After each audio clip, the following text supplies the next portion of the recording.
This is part one of our two-part cloud series that we're going to be painting today. It's going to be 4 mini paintings for each part, so there'll be 8 lessons in total.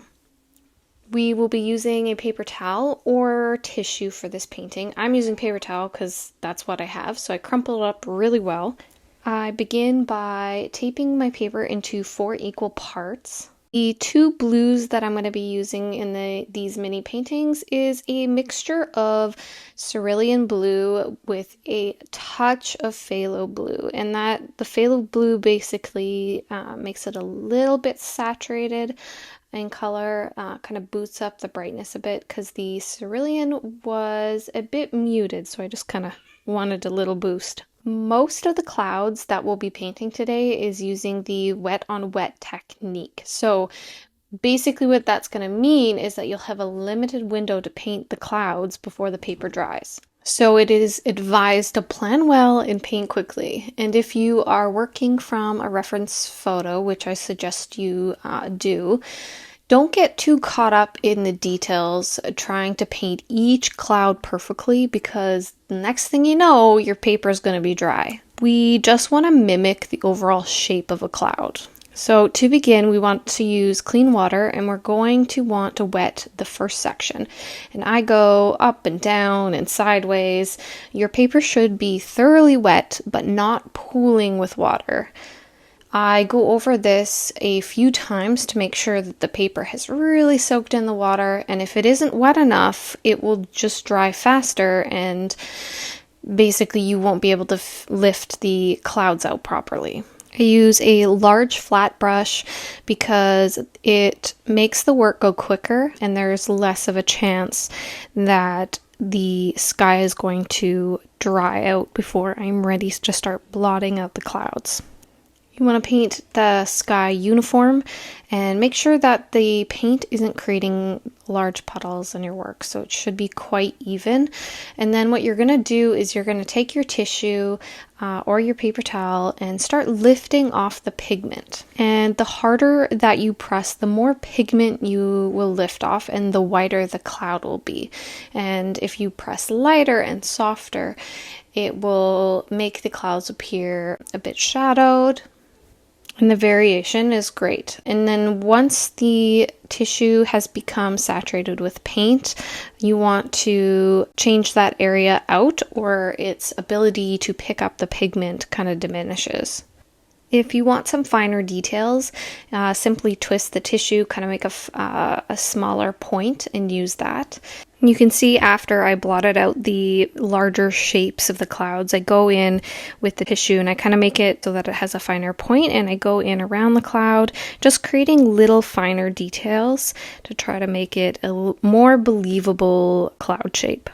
And that's essentially it for this section. It's pretty simple, and we're going to move on to the next section, which we will be doing kind of more of a wispy cloud, and that will also be a wet on wet technique with the paper towel.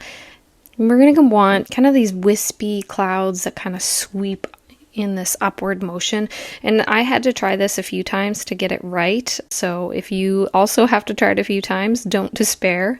It's a difficult technique to kind of get right. You're going to want to start out with your clean water, and you're going to paint the second section like we did in number 1, where we're thoroughly saturating the section of watercolor paper. And again, don't wet it so much that it is pooling water. We kind of want an even, uniform glisten.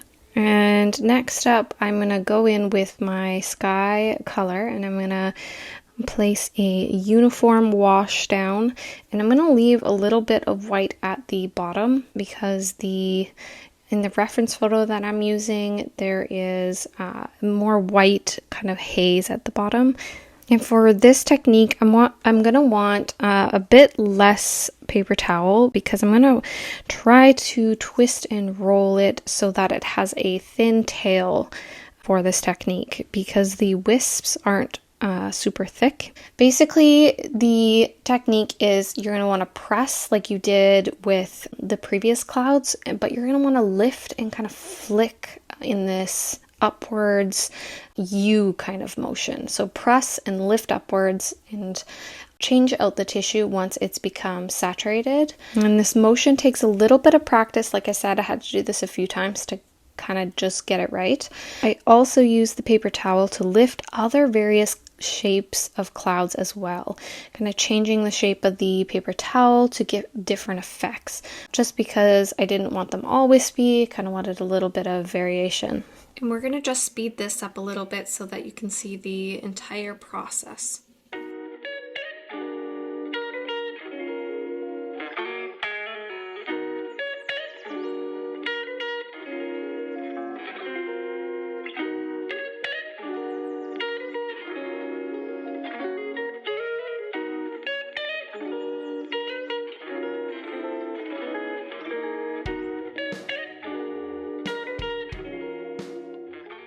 The next mini painting is also a wet on wet technique, but we're not going to use the paper towel this time. We're going to start off again by wetting the entire area with the clean water. The surface should be glossy, but the water shouldn't be pooling. We don't want big puddles of water in our work. And I begin painting the blue sky around the clouds.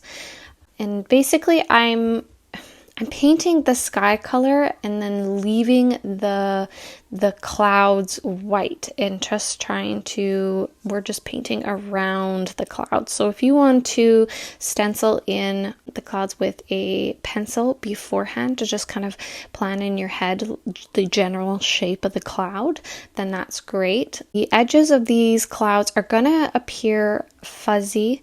This will create kind of that soft cloud look with no hard edges, which is perfect. I found that this technique and the fourth one were my favorite.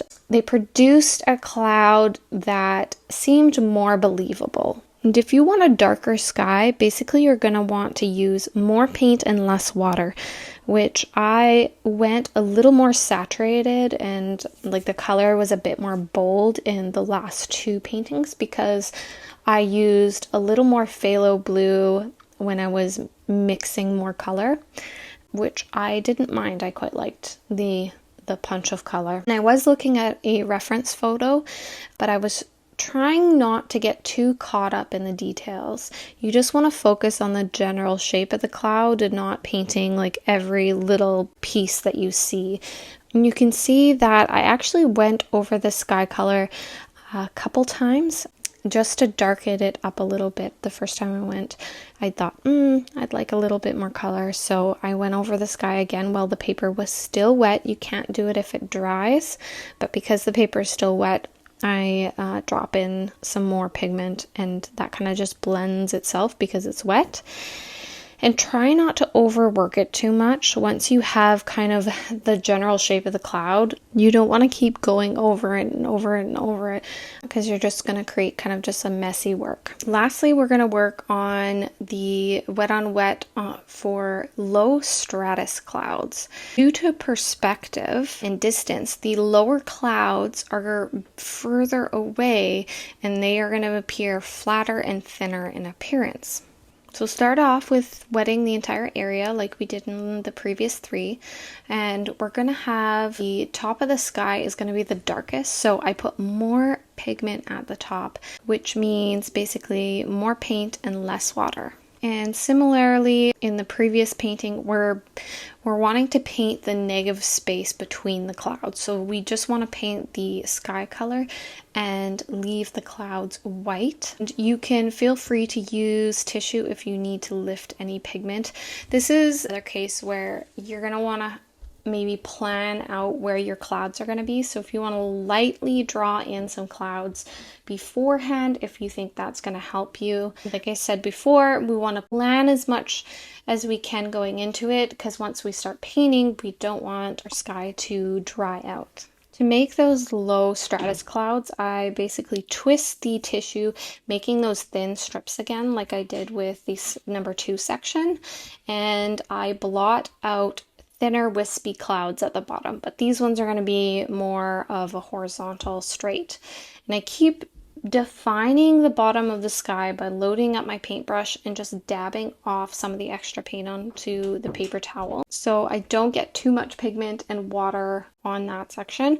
And I want to do this build up a bit gradually, putting down lines of paint and darkening up the sky between the white clouds. As the painting begins to dry, I'm adjusting by blotting excess pigment with the paper towel, keeping in mind that I want to create thin strips of clouds. I also do a little bit of shadowing at the base of the large cloud at the top by watering down some of the blue sky color so that it's a little bit lighter, and then blending out the top edges with a clean, damp brush. And that will give kind of a little bit of shadowing and dimension to the cloud. Like I said, I really enjoyed doing the last two cloud studies. I feel like they were just a little bit more organic and natural looking. I hope you really enjoyed this tutorial. And in part 2, we're going to go a little more complex. So we're going to have some sunsets, some stormy clouds. We're going to add a few more colors because this was just kind of a uniform single color study, which was great for beginners. So practice this a few times if you want, and then get ready for part 2 where we explore some a little bit more detailed cloud studies.